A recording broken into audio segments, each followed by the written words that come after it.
আজকে হলো মামাবাড়ি যাওয়ার তৃতীয় দিন, আর বলতে পারো একদম শেষ দিন। আজকে রয়েছে অনুকূল ঠাকুরের উৎসব মামাবাড়িতে, সবাইকে জানাই জয়গুরু। দিনটা যেহেতু বৃহস্পতিবার, মনা সকালে পড়া ছিল, মনাকে বাড়িতে এনে বৃহস্পতিবারের পুজো দিয়ে মামাবাড়ি যেতে অনেকটা দেরি হয়ে গেল। গিয়েই দেখছি নিরামিষ রান্নাবান্না কিন্তু শুরু হয়ে গেছে। আজকের মেনুতেও ছিল অনেক কিছু: শুক্তোর ডাল, লাউ দিয়ে উচ্ছে দিয়ে, তার সাথে বেগুন ভাজা, ধোকার ডালনা, পটল আলুর তরকারি। রান্নাবান্না সবকটা কিন্তু দারুণ হয়েছিল। মামাবাড়ির মজা হচ্ছে এটাই, গিয়ে কিন্তু একটু ধোকার ডালনা টেস্ট করে নিলাম। তারপরে দেখছি দুই মেয়ে বসে গেছে কি করতে না একটা সুন্দর ভিডিও বানাতে, যেটা কিন্তু আমি অলরেডি আপলোড করে দিয়েছি, তোমরা দেখে নিতে পারো। একটা সুন্দর ফানি ভিডিও। তার মধ্যে আকাশটার কি অবস্থা হয়ে গেল দেখেছ? দুপুরের খাওয়া দাওয়া সেরে আমি আর মামি একটু বসে গল্প গুজব করছিলাম। তারপরে সন্ধ্যেবেলা হতে না হতেই কিন্তু দেখো শাড়ি পরে রেডি হয়ে নিয়েছি।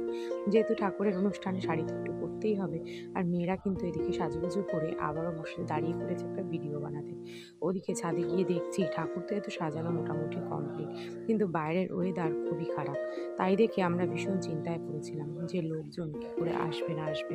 তারপরে দেখলাম ঠাকুরের অশেষ কৃপা, ঠাকুরকে ডাকলে সেই কাজ কিন্তু মন দিয়ে সাকসেস পাওয়া যায়।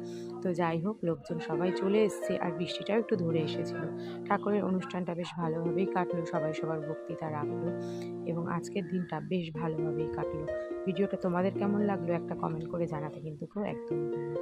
সবাইকে জানাই জয়গুরু, সবাই ভালো থেকো, সুস্থ থেকো, দেখা হবে একটা নতুন ভিডিওতে। টাটা।